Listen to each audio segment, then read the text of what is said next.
എല്ലാവർക്കും നമസ്കാരം. വിഷ്ണു സഹസ്രനാമം പഠിച്ചുകൊണ്ടിരിക്കുകയാണ്. അവിടെ നമുക്ക് 44 ശ്ലോകങ്ങൾ കഴിഞ്ഞു. ഇനിയിപ്പോൾ 45-ാമത്തെ ശ്ലോകമാണ് നമുക്ക് പഠിക്കേണ്ടത്. ഋതു സുദർശന കാല പരമേഷ്ഠീ പരിഗ്രഹ ഉഗ്ര സംവത്സര ദക്ഷ വിശ്രാമ വിശ്വദക്ഷിണ. ഇതാണ്. അപ്പം അതിൽ ഋതു എന്നും സുദർശന എന്നും കൂടുന്ന സമയത്ത് ആ ഋതു എന്നുള്ള വിസർഗം സുദർശന എന്നുള്ളതിൻ്റെ കൂടെ കൂടും. അപ്പോൾ സകാരമായിട്ട് മാറുകയാണ് ചെയ്യുക. അപ്പോൾ ഋതുസ്സു സകാരം ഇരട്ടിച്ചിട്ട് ഋതുസ്സു ദർശന. ദർശന എന്ന് പൊതുവെ പറയില്ല. അങ്ങനെ പറയുന്നവർ തെറ്റുന്നൊന്നുമില്ല. എന്നാലും പൊതുവെ നമ്മളൊക്കെ എങ്ങനെയാ പറയുക? ഋതു സുദർശന, സുദർശന എന്ന് പറയുന്നതിന് പകരം സുദർശന എന്ന് പറയും, ര് എന്നുള്ള രീതിയിൽ. അപ്പോൾ ഋതു സുദർശന കാല, ഋതു സുദർശന കാല.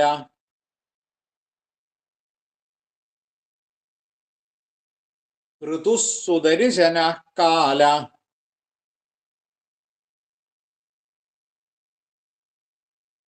ഋതു സുദർശന കാല.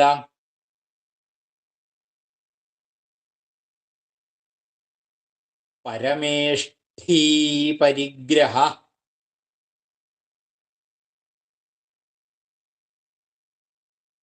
പരമേഷ്ഠീ പരിഗ്രഹ.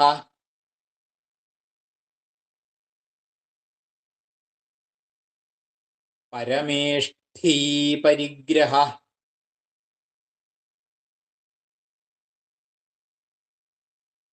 ഋതു സുദർശന കാല പരമേഷ്ഠീ പരിഗ്രഹ.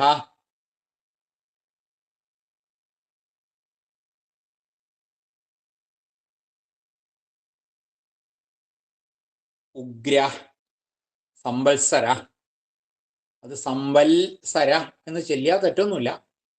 ഈ കേരളീയർ അങ്ങനെ ചെല്ലാറുണ്ട്, സംവത്സര എൽ എന്നായിട്ട് ചെല്ലാറുണ്ട്. തെറ്റെന്നൊന്നും പറയുന്നില്ല. പക്ഷെ സംസ്കൃതത്തിന്റെ നിയമം അനുസരിച്ച് എൽ എന്നുള്ള പ്രയോഗത്തിന് പകരം ത് എന്നുള്ള രീതിയിലാണ് പൊതുവെ ഉച്ചരിക്കുക. അത്രയേ ഉള്ളൂ. സംവത്സര രണ്ടും പറയാറുണ്ട് കേട്ടോ. കേരളീയരായതുകൊണ്ട് നമുക്ക് സംവത്സര എന്ന് ചെല്ലിയാലും തെറ്റൊന്നുമില്ല. അപ്പോൾ ഉഗ്ര സംവത്സര. അപ്പോൾ അവിടെയും ഉഗ്ര എന്നുള്ള വിസർഗം സംവത്സര എന്നുള്ളതിൻ്റെ കൂടെ കൂടുമ്പോൾ സകാരം ഇരട്ടിച്ചു വരും. സംവത്സര എന്നാവും. അപ്പോൾ ഉഗ്രസംവത്സര. ആ സംവത്സര എന്നുള്ള വിസർഗം ഓ എന്നായിട്ട് സംവത്സരോ എന്നാവും. പിന്നെ ദക്ഷ, ഉഗ്രസംവത്സരോ ദക്ഷ.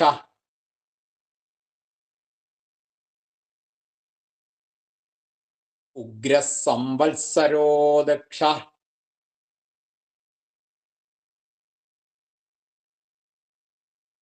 ഉഗ്രസംവത്സരോ ദക്ഷ. അത് തന്നെ ദക്ഷ എന്നുള്ളത് ദക്ഷോ എന്നായിട്ട് മാറും കൂട്ടി ചൊല്ലുമ്പോൾ. അടുത്തവും കൂടിയായിട്ട് കൂട്ടി ചെല്ലുമ്പോൾ ഉഗ്രസംവത്സരോ ദക്ഷോ എന്ന് വരും. പിന്നെ വിശ്രാമ എന്നും വിശ്വദക്ഷിണ എന്നുമാണ്. അവിടെ വിശ്രാമ എന്നുള്ള വിസർഗം ഓ എന്നാവും. വിശ്രാമോ എന്നാവും. വിശ്രാമോ വിശ്വദക്ഷിണ.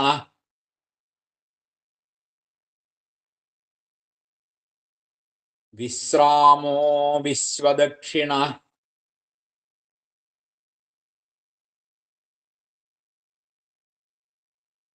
വിശ്രാമോ വിശ്വദക്ഷിണ.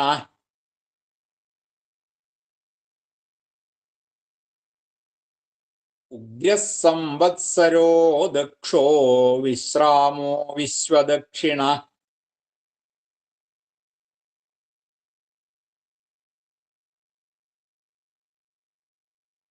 ഋതുസുദർശന കാല പരമേഷ്ഠീ പരിഗ്രഹ.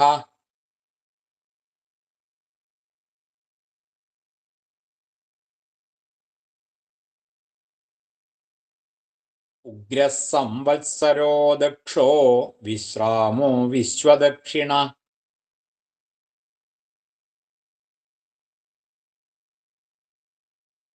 ഇനിയിപ്പോൾ ഓരോന്നിൻ്റെയായി നോക്കുമ്പോൾ ആദ്യത്തത് ഋതു എന്നുള്ള പദമാണ്, നാമം ആണ്. അപ്പോൾ ഋതു എന്നുള്ള നാമം ഉകാരാന്താണ്. അപ്പോൾ അതിൻ്റെ ചതുർത്ഥിയായിട്ട് വരിക ഋതവേ എന്നാണ്. ഗുരവേ എന്നൊക്കെ വരുന്നത് പോലെ ഋതു ഋതവേ എന്നാണ്.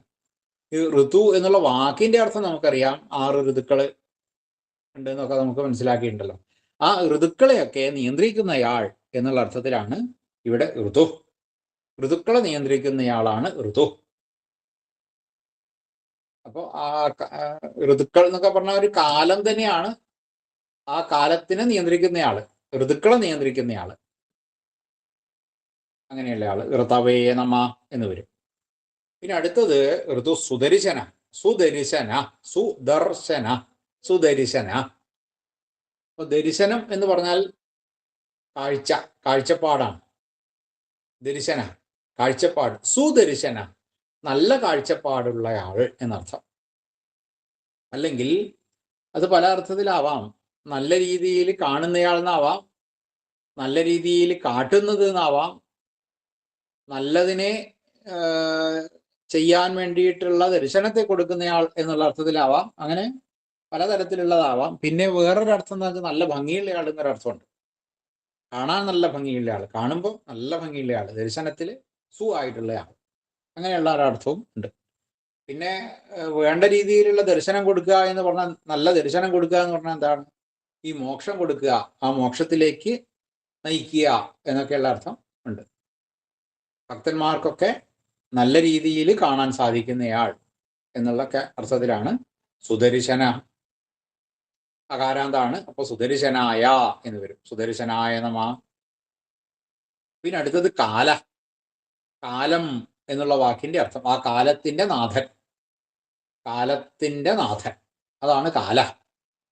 എല്ലാവരെയും തന്നിലേക്ക് ആകർഷിക്കുക ഒക്കെ ചെയ്യുന്നയാളാണ് കാലൻ. അവസാനം തന്നിലേക്ക് ആകർഷിക്കുകയാണല്ലോ ചെയ്യുക കാലൻ. കാലൻ അങ്ങനെയാണല്ലോ ചെയ്യുക. പിന്നെ കാലം എന്നുള്ളതിന് വേറൊരർത്ഥമുണ്ട്. ഇത്ര കാലം ഞാൻ ജീവിക്കും, ഇത്ര കാലം കൊണ്ട് ചെയ്യുക. അപ്പൊ അങ്ങനെയൊക്കെ കാലത്തിനെ പറ്റി പറയുന്നത് നമ്മളിപ്പോ ഒരു പരിധിയാണ്. ഇത്ര കാലം കൊണ്ട് ഞാൻ ഇന്നത് ചെയ്തോളാം, ഒരു പരിധിയാണ്. ആ പരിധിയുടെ പരിധിയുടെ ആള്, അതായത് പരിധിയൊക്കെ നിശ്ചയിക്കുന്ന ആള്. ഇത്ര കാലം, ഒരാൾക്ക് ഇത്ര കാലം ജീവിതം, ഇത്ര കാലത്ത് ആണ് ജീവിക്കേണ്ടത്, ഇത്ര കാലം കൊണ്ട് എന്ത് ചെയ്യണം എന്നൊക്കെ നിശ്ചയിക്കുന്നയാൾ. അപ്പൊ കാലത്തിന്റെ ആള് ആയിട്ടുള്ള ആൾ. പിന്നെ വേറൊരർത്ഥം കാലൻ എന്നുള്ള അർത്ഥം എടുക്കാം.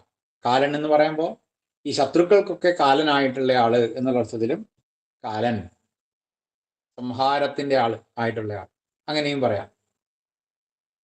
പിന്നെ എന്താ വെച്ചാല് കാലം എന്ന് പറയുമ്പോൾ ഓരോരുത്തർക്കും ഓരോ കർമ്മമുണ്ട്. ആ കർമ്മത്തിനനുസരിച്ച് അവർക്ക് വേണ്ടതിനെ കൊടുക്കുന്നയാൾ. ഓരോരുത്തർക്കും ഓരോ ഇത് പറഞ്ഞിട്ടുണ്ട്. ആ കർമ്മത്തിനെയൊക്കെ വേണ്ടതുപോലെ ഗണിച്ചിട്ട് കണക്കാക്കിയിട്ട് ഓരോരുത്തരും ചെയ്ത കർമ്മങ്ങൾ ഉണ്ടാവുമല്ലോ, ആ ഇത്ര കാലം കൊണ്ട് ഇന്നത് ചെയ്തു എന്നൊക്കെ കണക്കാക്കിയിട്ട് അതിനനുസരിച്ച് അവർക്ക് വേണ്ടതൊക്കെ കൊടുക്കുന്നയാൾ, അതിന്റെ ഫലത്തിനെ കൊടുക്കുന്നയാൾ. അപ്പൊ അത് കാല, അകാരാന്താണ്. കാലായ എന്ന രൂപം കിട്ടും. ഋതവേ നമ, സുദർശനായ നമ, കാലായ നമ. പിന്നെ പരമേഷ്ഠി എന്നാണ് വരിക.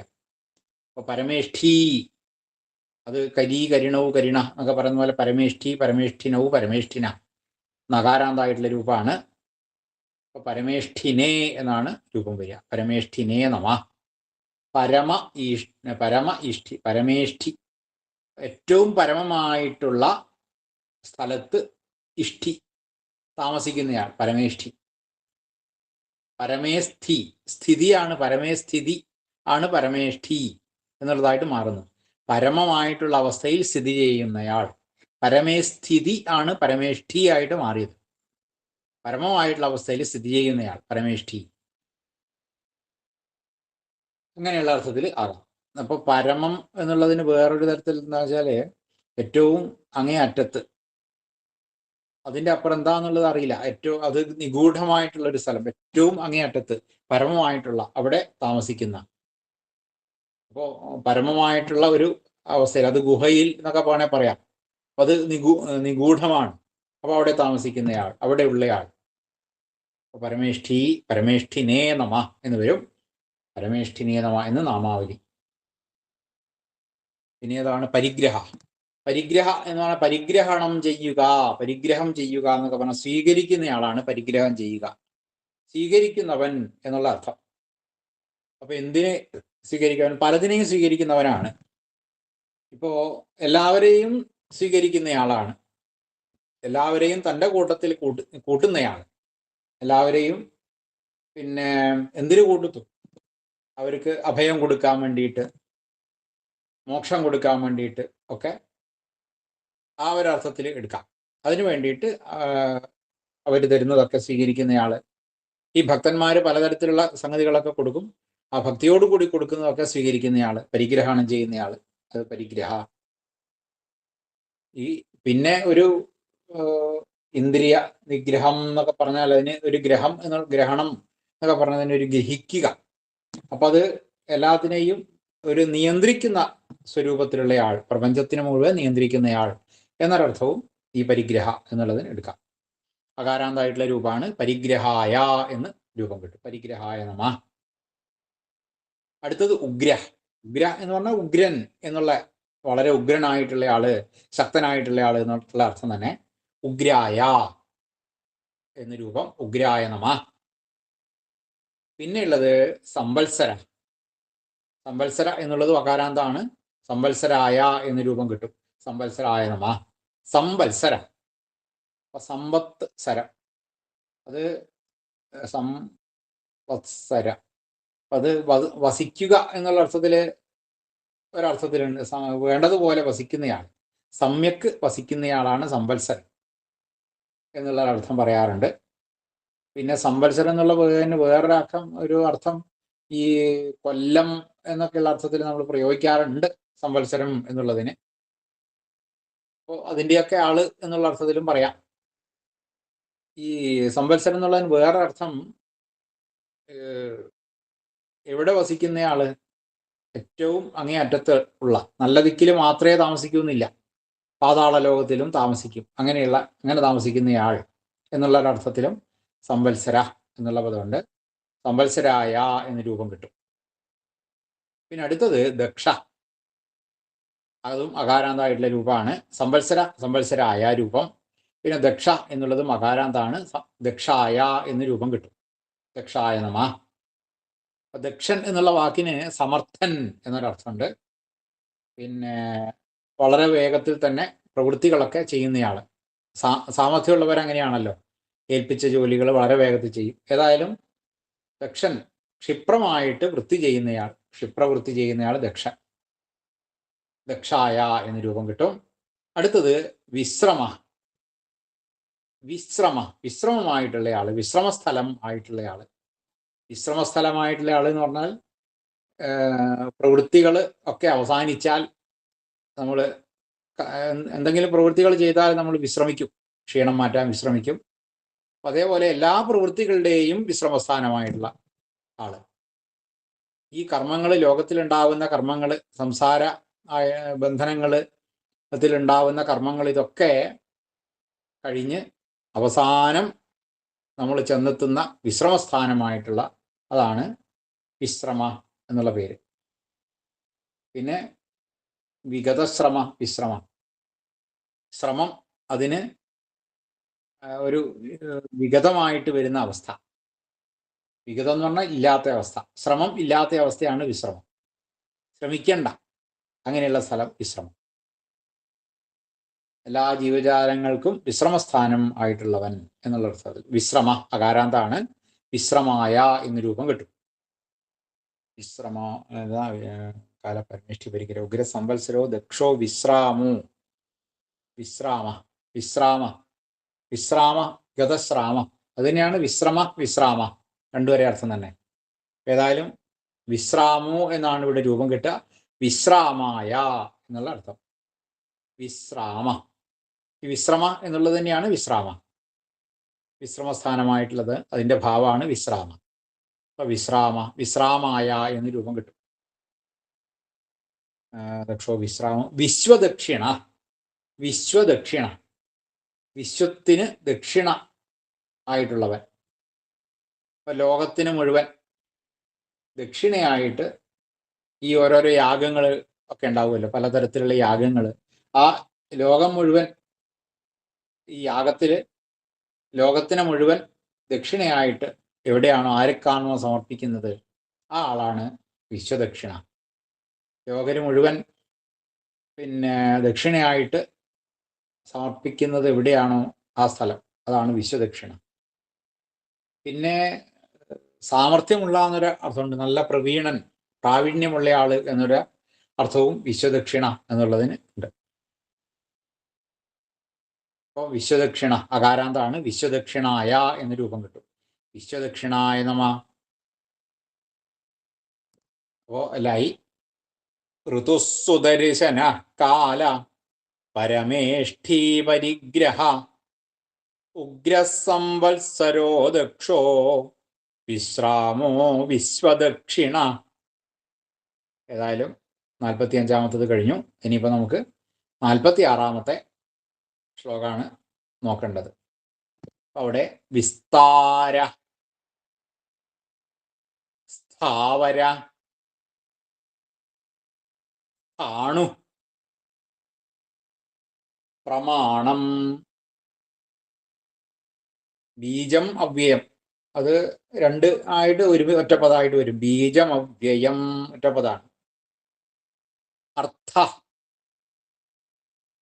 അനർത്ഥ, മഹാകോശ, മഹാഭോഗ, മഹാധന.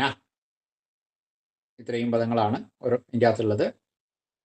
അവിടെ വിസ്താര അകാരാന്തം ആണ്. വിസ്താര, സ്ഥാവര, അതും ഇതേപോലെ തന്നെ കൂടുന്ന സമയത്ത് ആ വിസർഗം സകാരായിട്ട് വിസ്താരസ്ഥാവര എന്നാവും. പിന്നെ സ്ഥാണു, അവിടെയും സ്ഥാവര എന്നുള്ള വിസർഗം സ്ഥാണു എന്നുള്ളതിൻ്റെ കൂടെ ചേരും, സ്ഥാണു ആവും. അവിടെ പിന്നെ വലിയൊരു മാറ്റം ഇല്ല, കാരണം കൂട്ടക്ഷരായതുകൊണ്ട്. വിസ്താരസ്ഥാവരസ്ഥാണു.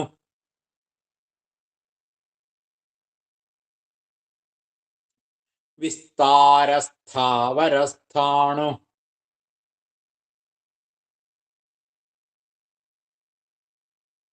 വിസ്താരസ്ഥാവരസ്ഥാണു.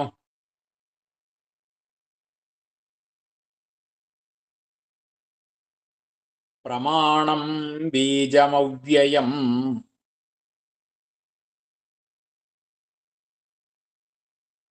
പ്രമാണം ബീജമവ്യയം.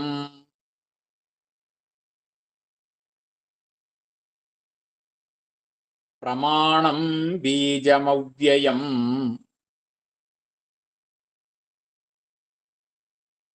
വിസ്താരസ്ഥാവരസ്ഥാണു പ്രമാണം ബീജമവ്യയം.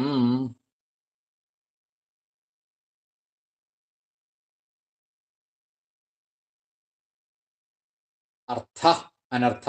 അവിടെ കൂടുമ്പോൾ അർത്ഥ എന്നുള്ളത് അർത്ഥോ എന്നായിട്ട് വരും. പിന്നെ അടുത്തത് അനർത്ഥ എന്നാണ്. അപ്പോൾ അർത്ഥോ അനർത്ഥ, അത് അർത്ഥോനർത്ഥ എന്നായിട്ട് വരും. അവിടെ ഓ വന്നത് കൊണ്ട് അർത്ഥോ. പിന്നെ അനർത്ഥ, അവിടെ അനർത്ഥ എന്നുള്ളതിൻ്റെ അകാരം ലോപിച്ചിട്ട് അവിടെ പ്രശ്ലേഷം വരികയാണ്, അർത്ഥോനർത്ഥ. പിന്നെ മഹാകോശ, അങ്ങനെ മഹാകോശ എന്നുള്ളതും കൂടി കൂടുമ്പോൾ അനർത്ഥ എന്നുള്ളതും അനർത്ഥോ എന്നായിട്ട് മാറും. അർത്ഥോനർത്ഥോ മഹാകോശ, അത് മഹാകോശ എന്നുള്ളത് മഹാകോശോ എന്നാവും. അർത്ഥോനർത്ഥോ മഹാകോശോ.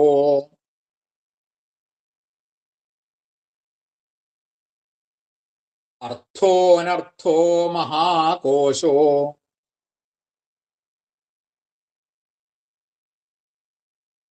അർത്ഥോനർത്ഥോ മഹാകോശോ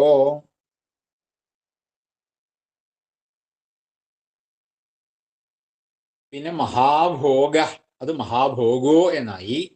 പിന്നെ മഹാധന മഹാഭോഗോ മഹാധന മഹാഭോഗോ മഹാധന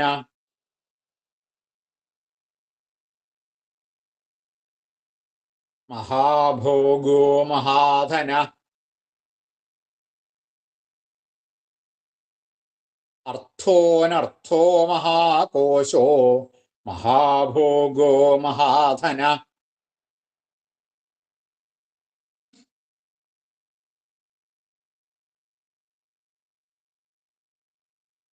അവിടെ വിസ്താര ഓരോന്നിൻ്റെ ആയിട്ട് അർത്ഥം നോക്കാം.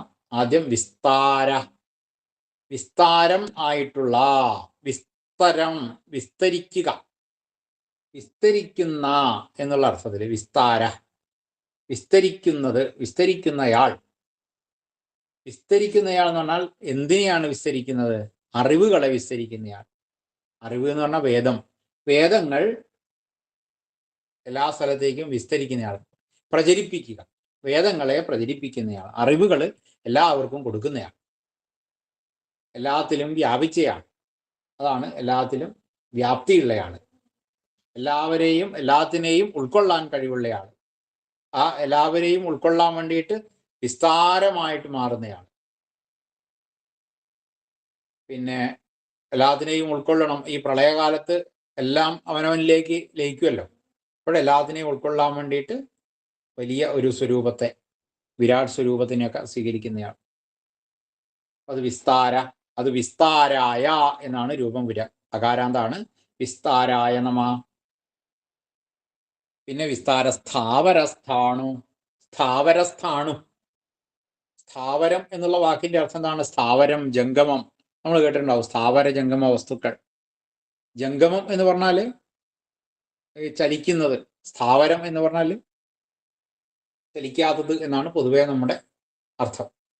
അപ്പൊ സ്ഥാവര, സ്ഥാണു എന്നുള്ള വാക്കിന് ഇതേപോലെ തന്നെ സ്ഥാണു, സ്ഥാണുവായിട്ടുള്ള ഒരു സ്ഥിതിയുള്ള ആള് എന്നർത്ഥം. പിന്നെ ഈ അതും ഈ പറഞ്ഞ ഒരു എന്താ പറയാ, അടക്കം ഉള്ളയാള്. അടക്കം എന്ന് പറഞ്ഞാല് പിന്നെ സ്ഥാണുരിവ അജല, അജലം ഇവ സ്ഥാണുരിവാചല എന്ന് പറയും. അജലം പോലെ സ്ഥാണുവായിട്ടുള്ളത്, അതായത് പ്രതിഷ്ഠിതമായിട്ടുള്ളത് എന്നൊക്കെയുള്ള അർത്ഥത്തില്, ഉറച്ചത് എന്നൊക്കെയുള്ള അർത്ഥത്തിൽ സ്ഥാണു എന്നുള്ള പദം പറയും. അപ്പൊ സ്ഥാവര സ്ഥാണു എന്ന് പറയുമ്പോൾ സ്ഥാവരമായിട്ടുള്ളതിൽ സ്ഥാണുവായിട്ടുള്ളത്, ഇളകാത്തതിലും സ്ഥാണുവായിട്ടുള്ളത്. അപ്പൊ ഏറ്റവും ഇളകാത്തത് എന്നുള്ളൊരർത്ഥം സ്ഥാവര സ്ഥാണു എന്നുള്ളതിനുണ്ട്. അപ്പോൾ അത് പിന്നെ സ്ഥാവരസ്ഥാണു, ഇളക്കമില്ലാത്തത് എന്താ വരിക?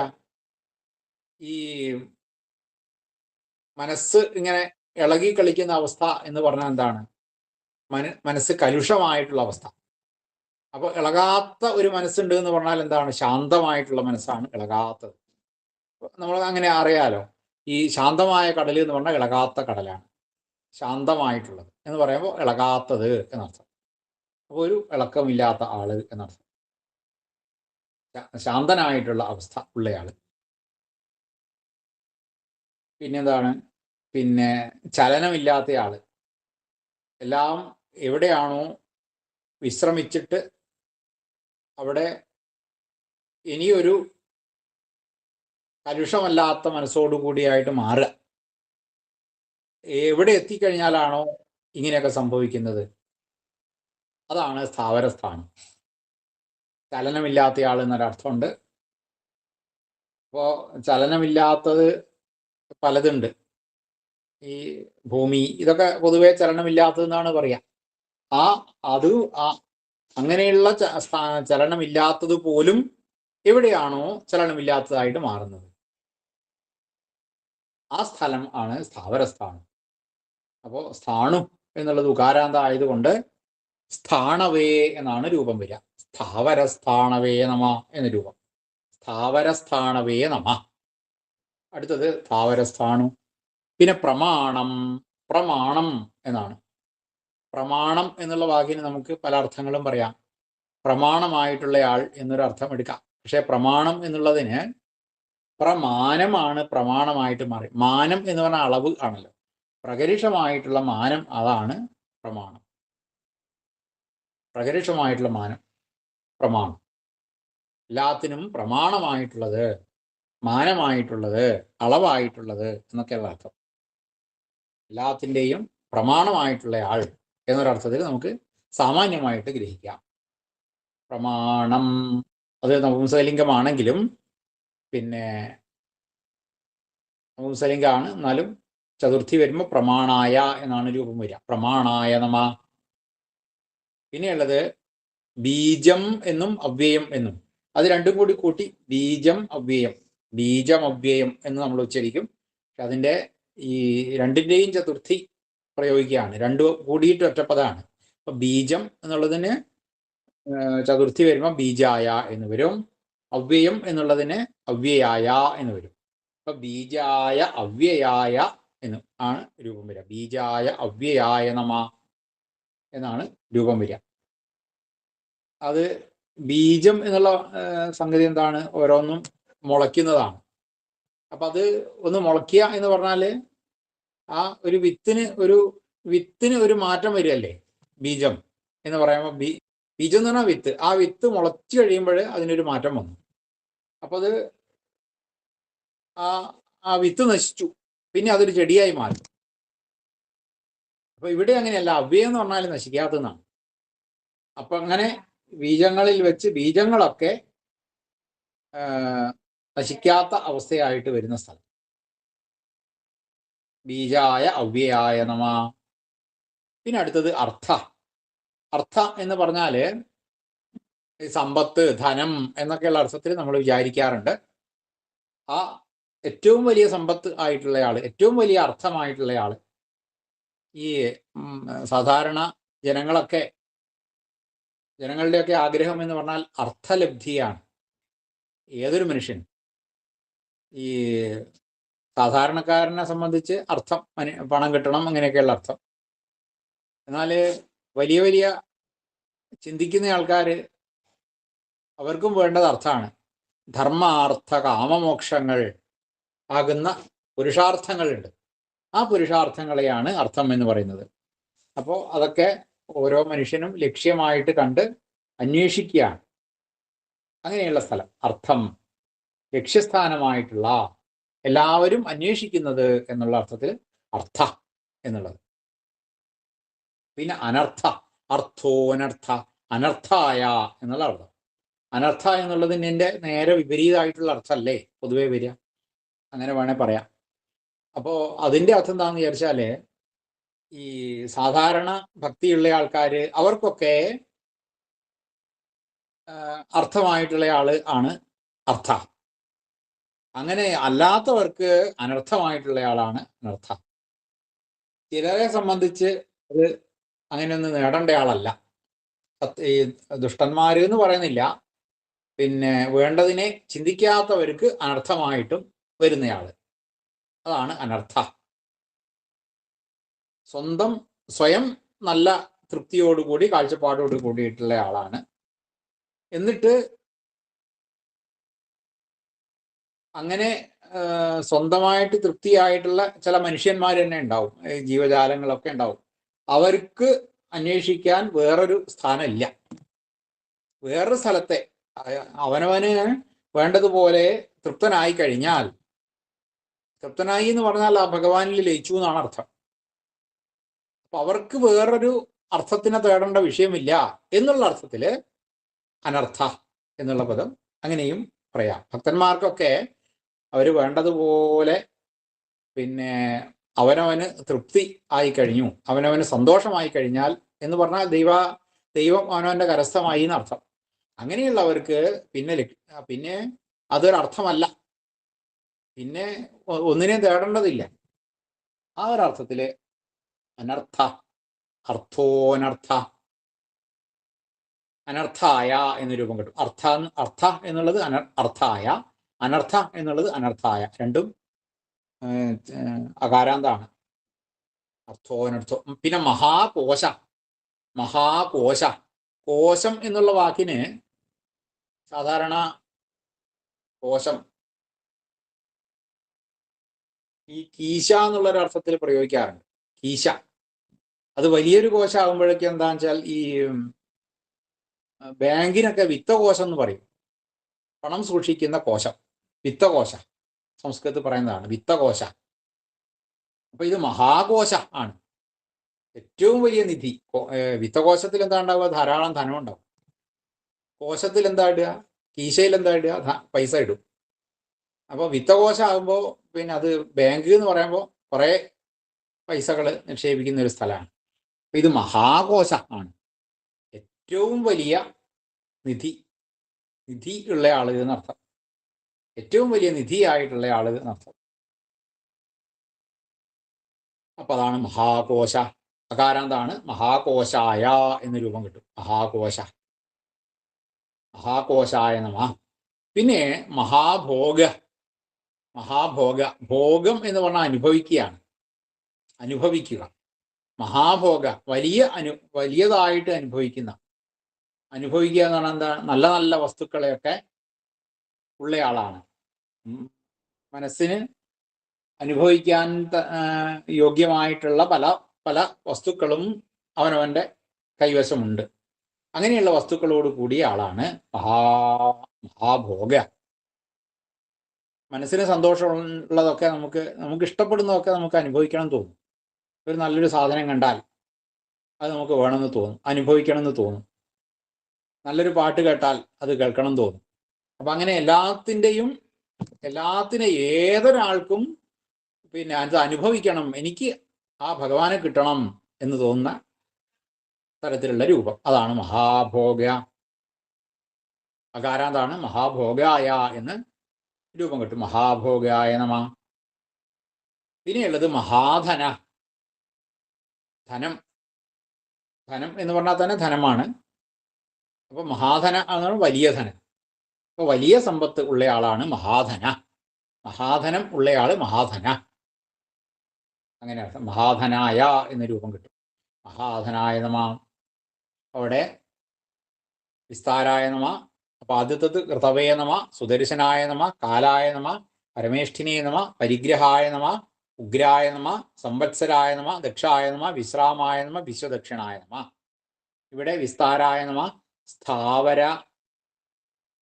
സ്ഥാവരസ്ഥാണവേ നമ, പ്രമാണായ നമ, ബീജായ അവ്യയായ നമ, അർത്ഥായ നമ, അനർത്ഥായ നമ, മഹാകോശായ നമ, മഹാഭോഗായ നമ, മഹാധനായ നമ. വിസ്താരസ്ഥാവരസ്ഥാണു പ്രമാണം ബീജമവ്യയം, അർത്ഥോനർത്ഥോ മഹാകോശോ മഹാഭോഗോ മഹാധന. ഇന്ന് പഠിച്ച രണ്ടും കൂടി നമുക്കൊന്ന് ചൊല്ലി നോക്കാം. എല്ലാവരും കേട്ടാൽ മതി. കൂടെ ചൊല്ലാം, സാവധാനത്തിൽ കൂടെ ചൊല്ലാം.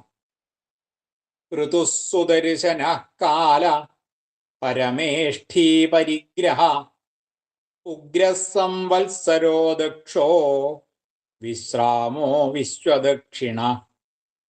വിസ്താരസ്ഥാവരസ്ഥാണു പ്രമാണം ബീജമവ്യയം, അർത്ഥോനർത്ഥോ മഹാകോശോ മഹാഭോഗോ മഹാധന.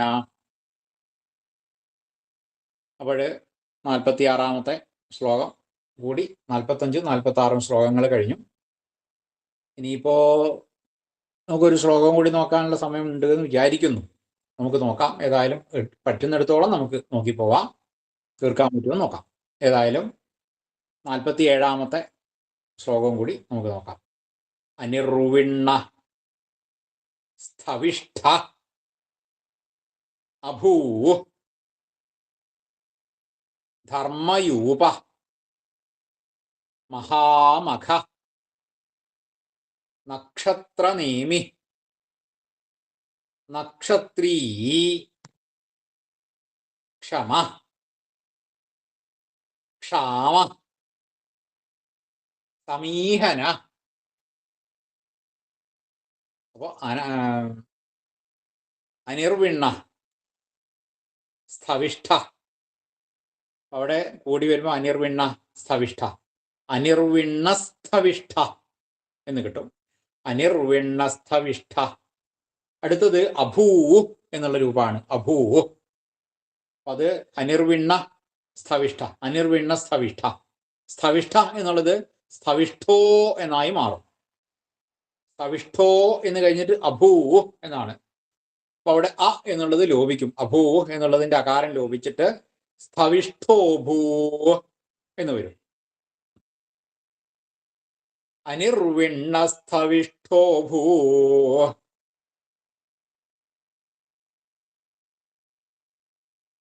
അനിർവിണ്ണ സ്ഥവിഷ്ഠോ ഭൂ.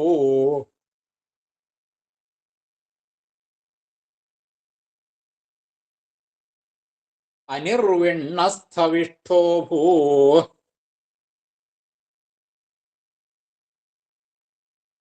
ധർമ്മയൂപ. അത് ധർമ്മയൂപ എന്നുള്ളത് ധർമ്മയൂപോ എന്നായി മാറും. പിന്നെ മഹാമഖ. ധർമ്മയൂപോ മഹാമഖ.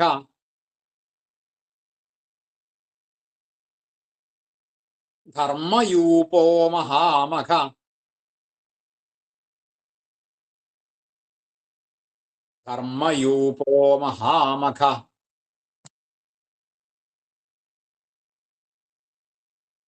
അപ്പോ അനിർവിണ്ണ സ്ഥവിഷ്ഠോ ഭൂ എന്നുള്ളത് കൂട്ടിച്ചെല്ലുന്ന സമയത്ത് സ്ഥവിഷ്ഠോ ഭൂർ എന്നായി മാറും. എർ എന്ന് വരും ആ വിസർഗം.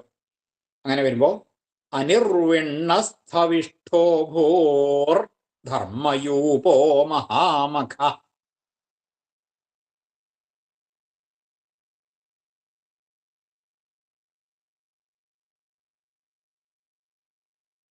നക്ഷത്രനേമി.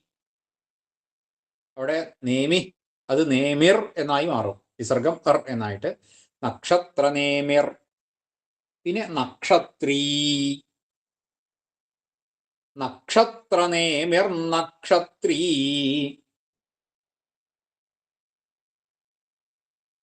നക്ഷത്രനേമിർ നക്ഷത്രീ.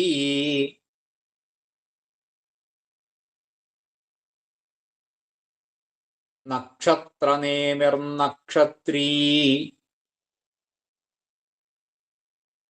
ക്ഷമ ക്ഷാമ സമീഹന. ക്ഷമ ക്ഷാമ ക്ഷാമ സമീഹന കൂടി വരുമ്പോൾ ക്ഷാമസമീഹന എന്നാവും. ക്ഷമ എന്നുള്ളതിന്റെ വിസർഗം അത് വിസർഗമായിട്ട് തന്നെ ഉച്ചരിക്കണം. ക്ഷമ ക്ഷാമ സമീഹന. ക്ഷമ ക്ഷമ ക്ഷാമ സമീഹന.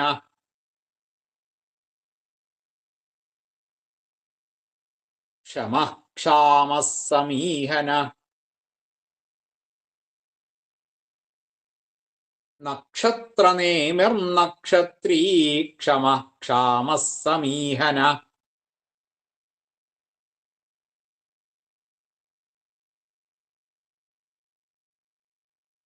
അനിർവിണ്ണ സ്ഥവിഷ്ഠോ ഭൂർ ധർമ്മയൂപോ മഹാമഖ.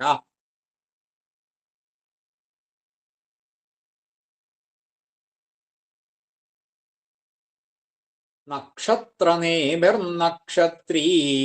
ക്ഷമ ക്ഷാമ സമീഹന.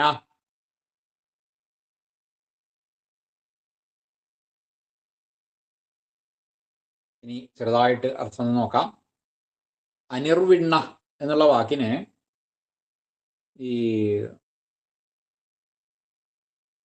ഈ വിഷണ്ണൻ എന്നൊക്കെ നമ്മൾ കേട്ടില്ലേ, അതേപോലെ തന്നെ വിണ്ണ, നിർവിണ്ണ, വിണ്ണ, നിർവിണ്ണ, അനിർവിണ്ണ. അപ്പൊ അവിടെ ഈ ആശകൾ ഉള്ളയാള്, ആശയില്ലാത്തയാൾ എന്ന് പറയുമ്പോൾ നിരാശയില്ലാത്തവൻ, നിരാശപ്പെടാത്തയാള് എന്നുള്ള അർത്ഥത്തിൽ ആണ് അനിർവിണ്ണ. അകാരാന്താണ് അനിർവിണ്ണായ എന്ന് രൂപം. അനിർവിണ്ണായ നമ. സ്ഥവിഷ്ഠ. സ്ഥവിഷ്ഠ. സ്ഥവിഷ്ഠനായിട്ടുള്ള ആൾ എന്ന് പറഞ്ഞാല് പൊതുവെ വളരെ വലിയ ആള് എന്നുള്ള അർത്ഥത്തിൽ സ്ഥവിഷ്ഠ എന്ന് പറയാറുണ്ട്. സ്ഥവി, സ്ഥവമായിട്ട് സ്ഥിതി ചെയ്യുന്നവൻ, സ്ഥവിഷ്ഠ. സ്ഥവി തിഷ്ഠതി, സ്ഥവിഷ്ഠ, വളരെ വലിയ ആള്. സ്ഥവിഷ്ഠ അകാരാന്താണ്. സ്ഥവിഷ്ഠായ എന്ന രൂപം സ്ഥവിഷ്ഠായ നമ എന്ന് നാമാവലിയായിട്ട് വരുമ്പോൾ. പിന്നെ അഭൂ എന്നാണ്. അഭൂ, ഈ ഭൂമിയുടെ പ്രത്യേകത എന്താണ്? ഭൂമി എന്ന് പറഞ്ഞാൽ എല്ലാത്തിനും ഈ നമ്മളെയൊക്കെ താങ്ങി നിർത്തുന്നയാളാണ് ഭൂമി. അപ്പോൾ അഭൂ എന്ന് പറയുമ്പോൾ അത് തന്നെ താങ്ങി നിർത്തുന്ന ആള് തന്നെ. പിന്നെ നമ്മളെയൊക്കെ താങ്ങി നിർത്തുന്നയാള്, അതായത് നമുക്കൊക്കെ വേണ്ട പിന്തുണ നൽകുന്നയാള് എന്നുള്ള അർത്ഥം. പിന്തുണക്കാരൻ, വലിയ എല്ലാവർക്കും പിന്തുണ, അഖിലർക്കും ഭൂവായിട്ടുള്ള, അഖിലർക്കും ഭൂ അഭൂ, അഖിലർക്കും ഭൂമിയായിട്ടുള്ള, എല്ലാവർക്കും സ്ഥിതി ചെയ്യാൻ പറ്റിയ സ്ഥലമായിട്ടുള്ള, എല്ലാവരെയും പിന്തുണയ്ക്കുന്ന അഭൂ. അഭൂ അഭൂ ഊ എന്നുള്ള രൂപമാകുമ്പോൾ ഭൂ ഭുവൗ ഭുവ, അവിടെ ഭുവേ എന്നുള്ള തരത്തിലാണ് ചതുർത്ഥി വരിക. അപ്പോൾ അതേപോലെ തന്നെ അഭുവേ നമ എന്ന് വരും. അഭുവേ നമ, അനിർവണ്ണായ നമ, സ്ഥവിഷ്ഠായ നമ, അഭുവേ നമ, അഭുവേ നമ. അടുത്തത് ധർമ്മയൂപ. ധർമ്മയൂപ, ധർമ്മയൂപം. ഈ ധർമ്മം എന്നുള്ള വാക്യം നമുക്കറിയാം, ധർമ്മം തന്നെ. ഈ യൂപം എന്ന് പറഞ്ഞാല്, സാധാരണ യൂപം എന്ന് പറഞ്ഞിട്ടൊരു സംഗതി ഈ യാഗത്തിലൊക്കെ യൂപം എന്ന് പറഞ്ഞിട്ട് സംഭവമുണ്ട്. അത് യൂപം എന്ന് പറഞ്ഞ ഒരു കുറ്റിയാണ്. ആ കുറ്റിയിൽ ബന്ധിക്കുക ചെയ്യുക, ബന്ധിക്കുന്ന. അപ്പൊ ബന്ധിക്കുക എന്ന് പറഞ്ഞാല് യോജിപ്പിക്കുകയാണ്. ബന്ധിക്കുക എന്ന് പറഞ്ഞാൽ യോജിക്കുക, യോജിക്കുക എന്നുള്ള അർത്ഥമാണ്. അപ്പൊ ധർമ്മയൂപ, അപ്പൊ ധർമ്മവുമായിട്ട് ബന്ധനം ഉള്ള, ധർമ്മവുമായിട്ട് യോജിച്ച, ധർമ്മവുമായിട്ട് ഐക്യമുള്ള എന്നർത്ഥം. ധർമ്മവുമായിട്ട് ഐക്യപ്പെട്ടയാള്, അതാണ് ധർമ്മയൂപ. അകാരാന്താണ്. ധർമ്മയൂപായ നമ എന്ന് വരും. ധർമ്മയൂപ, ധർമ്മയൂപായ നമ, ധർമ്മയൂപായ നമ. അടുത്തത് മഹാമഖ. മഖം എന്നുള്ള വാക്കിന് ഈ സാധാരണ യാഗം എന്നൊക്കെയുള്ള അർത്ഥമാണ് മഖം. മഹാമഖ എന്ന് പറഞ്ഞാൽ വലിയ മഖം, വലിയ യാഗം. യാഗത്തിന്റെ, യാഗം എന്ന് പറഞ്ഞുകൂടാ, യാഗത്തിന്റെ സ്വരൂപമായിട്ടുള്ള ആള്, യാഗസ്വരൂപി. അപ്പൊ വലിയ യാഗസ്വരൂപി, മഹായജ്ഞത്തിന്റെ യാഗം, യജ്ഞം, മഹായജ്ഞത്തിന്റെ സ്വരൂപിയായിട്ടുള്ള, അതാണ് മഹായജ്ഞസ്വരൂപി, മഹാമഖ. അകാരാന്താണ്. മഹാമഖായ എന്ന് രൂപം കിട്ടും. മഹാമഖായ, വലിയ യജ്ഞമായിട്ടുള്ള ആള് എന്നർത്ഥം. പിന്നെ നക്ഷത്രനേമി. നക്ഷത്ര നേമി. നേമി എന്നുള്ള വാക്കിന് പൊതുവെ നിമ, ഈ നേമി എന്നുള്ളതിന് കണ്ണിന്റെ പോള, അതിനൊരു നേമി എന്ന് പറയാറുണ്ട്. അതിങ്ങനെ ചിമ്മുക ആണല്ലോ, ഇങ്ങനെ തുറക്കുക അടയ്ക്കുക അതൊക്കെ ചെയ്യുന്നതാണ്, ചലനം ഉള്ളതാണ്. തുറക്കുക അടയ്ക്കുക, തുറക്കുക അടയ്ക്കുക, അതാണ് ഈ നേമിയുടെ പ്രത്യേകത. അപ്പൊ ചലിക്കുകയാണ്, ചലനസ്വരൂപമാണ്. അപ്പോൾ നക്ഷത്രനേമി, നക്ഷത്രങ്ങളെ ചലിപ്പിക്കുന്ന. അപ്പൊ നക്ഷത്രങ്ങൾ ചില സമയത്ത് കാണും. അപ്പൊ ഈ നേമിയെ തുറന്നാൽ, ഇപ്പൊ കണ്ണിന്റെ ഉള്ളിലുള്ളത് നക്ഷത്രമാണ് എന്ന് സങ്കല്പിച്ചാൽ, ആ നേമി അടച്ചാൽ ആ കണ്ണ് കാണില്ല, തുറന്നാൽ കാണാം. ആ നക്ഷത്രത്തിനും അതെ, പുറത്തേക്ക് കാണണമെങ്കിൽ ആ നേമി തുറന്നു കിടക്കണം. അതടച്ചാൽ നക്ഷത്രത്തിന് പുറത്തേക്ക് കാണാൻ സാധിക്കില്ല. അപ്പൊ നക്ഷത്രത്തിന് നേമിയായിട്ടുള്ള ആള് എന്നർത്ഥം. നക്ഷത്രത്തിനെ ചലിപ്പിക്കുന്നയാള്. അപ്പം നേമി എന്നുള്ളത് ഇകാരാന്താണ്. നേമയേ എന്ന രൂപം. നക്ഷത്ര നേമയേ നമ. പിന്നെ നക്ഷത്രീ.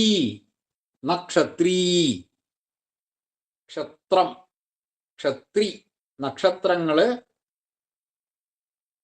നക്ഷത്രങ്ങളോട് കൂടിയ ആള് ക്ഷത്രി. നക്ഷത്രങ്ങളോട് കൂടിയ ആള് നക്ഷത്രി. കരം ഉള്ളയാള്, ഗതയുള്ളയാള് ഗതി എന്നൊക്കെ പറയുന്ന പോലെ നക്ഷത്രത്തോട് കൂടിയ ആള് നക്ഷത്രി.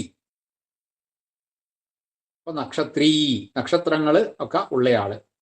അത് ക്ഷത്രി നക്ഷത്രിണവും നക്ഷത്രിണ എന്നാണ് രൂപം വരിക. അപ്പോൾ ചതുർത്ഥി നക്ഷത്രിണേ എന്നാണ്.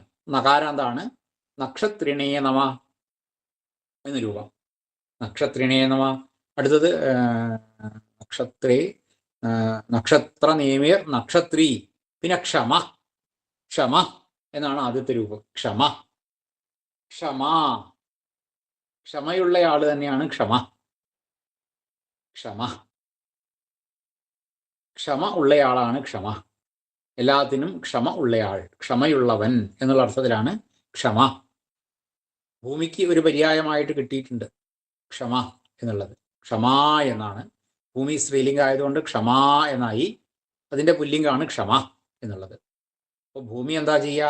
ഈ മനുഷ്യരാശിയെ, പ്രപഞ്ചത്തിലുള്ളതിനെ മുഴുവൻ താങ്ങി നിർത്തുന്നുണ്ട്, അതിനൊക്കെ ഉൾക്കൊള്ളുന്നുണ്ട്, വളരെ ക്ഷമയോട് കൂടിയിട്ട് ചെയ്യുന്നു. അതുകൊണ്ട് ക്ഷമ എന്നുള്ള പേര്. ഈ പ്രപഞ്ചത്തിനെ മുഴുവൻ ഇതേപോലെ ഉൾക്കൊള്ളുന്നയാളാണ്. അതുകൊണ്ട് തന്നെ ക്ഷമ എന്നുള്ള പദം. അകാരാന്താണ് ക്ഷമ എന്നുള്ളത്. ക്ഷമായ എന്ന രൂപം കിട്ടും.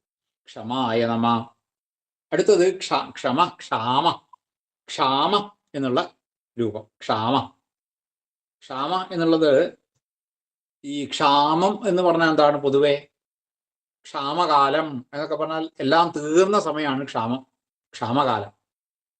എല്ലാം നശിച്ചു, എല്ലാം തീർന്നു, അതാണ് ആ കാലമാണ് ക്ഷാമം എന്ന് പറയുക. അപ്പൊ ക്ഷാമം നാശത്തിന്റെ തരത്തിൽ ഉള്ളയാള് എന്നുള്ളൊരു പേര് ക്ഷാമ. ഈ ഭഗവാന്റെ പലതരം ഭാവങ്ങളെ കുറിച്ച് പറയുകയാണ്, അത്രയേ ഉള്ളൂ. ഈ ഓരോരോ പേരുകളും ഓരോരോ ഭാവത്തിനെ ഉൾക്കൊള്ളുന്നതാണ് ക്ഷാമ. അപ്പൊ ക്ഷയരൂപത്തിലായിട്ടുള്ളതും ഈ ഭഗവാൻ തന്നെയാണ്. എല്ലാ രൂപങ്ങളും എവിടെയാണോ ക്ഷയിക്കുന്നത് ആ അർത്ഥത്തിലും ക്ഷാമ. എല്ലാ രൂപങ്ങളും എവിടെയാണോ ക്ഷാമമായിട്ട് വരുന്നത്, എവിടെയാണോ നശിക്കുന്നത്, എവിടെയാണോ യോജിക്കുന്നത്, അതാണ് ക്ഷമ. ക്ഷാമ. ക്ഷാമ. അതും അകാരാന്താണ്. ക്ഷാമായ. ക്ഷാമായ നമ. പിന്നെ സമീഹന. ഈഹന. ഈഹനം ഈഹത്തെ കാണുക എന്നുള്ള അർത്ഥത്തിലാണ്. കാണുന്നയാള്, അല്ലെങ്കിൽ സമീഹനം ചെയ്യുന്നയാൾ എന്ന് പറഞ്ഞാല് വേണ്ടതുപോലെ അവരോട് ഒരു താല്പര്യമുള്ളയാള് എന്നുള്ള അർത്ഥത്തില്. വേണ്ടതുപോലെ താല്പര്യമുള്ളയാള്. ഈഹത്തെ ആഗ്രഹിക്കുക എന്നൊക്കെയുള്ള അർത്ഥമാണ് ഈഹനം ചെയ്യുക. ഏതായാലും അവരവർക്ക് ഓരോരോ സ്ഥാനങ്ങൾ സ്ഥാപിച്ചു കൊടുക്കുന്ന, ഇന്നത് ഇന്നയാൾക്ക് എന്ന് പറഞ്ഞ് കൽപ്പിച്ചു കൊടുക്കുന്നയാൾ. പിന്നെ അഭ്യുദയകാംക്ഷി എന്നൊരർത്ഥം അത് തന്നെ. അതായത് അവനവന്റെ സൃഷ്ടികൾ, ഭഗവാന്റെ സൃഷ്ടികൾക്കൊക്കെ അവർക്കൊക്കെ ക്ഷേമത്തിനായിട്ട് ഉണ്ടാവുന്നയാൾ, അതാണ് സമീഹന. സമീഹന അകാരാന്താണ്. സമീഹനായ നമ എന്ന രൂപം. അപ്പോഴവിടെ അനിർവിണ്ണായ നമ, സ്ഥവിഷ്ഠവേ നമ, അഭുവേ നമ, ധർമ്മയൂപായ നമ, മഹാമഖായ നമ, നക്ഷത്രനേമയേ നമ, നക്ഷത്രിണേ നമ, ക്ഷമായ നമ, ക്ഷാമായ നമ, സമീഹനായ നമ. അനിർവിണ്ണസ്ഥവിഷ്ഠോ ഭോർ ധർമ്മയൂപോ മഹാമഖ, നക്ഷത്രനേമിർനക്ഷത്രീ ക്ഷമ ക്ഷാമ സമീഹന. 47ാമത്തെ ശ്ലോകമായി. നമ്മൾ ഇന്ന് 3 ശ്ലോകങ്ങളാണ് പഠിച്ചത്. 3 ശ്ലോകങ്ങളും നമുക്കൊന്ന് ചൊല്ലി നോക്കാം. എല്ലാവരും സാവധാനത്തിൽ കൂടെ ചൊല്ലിക്കൊള്ളും.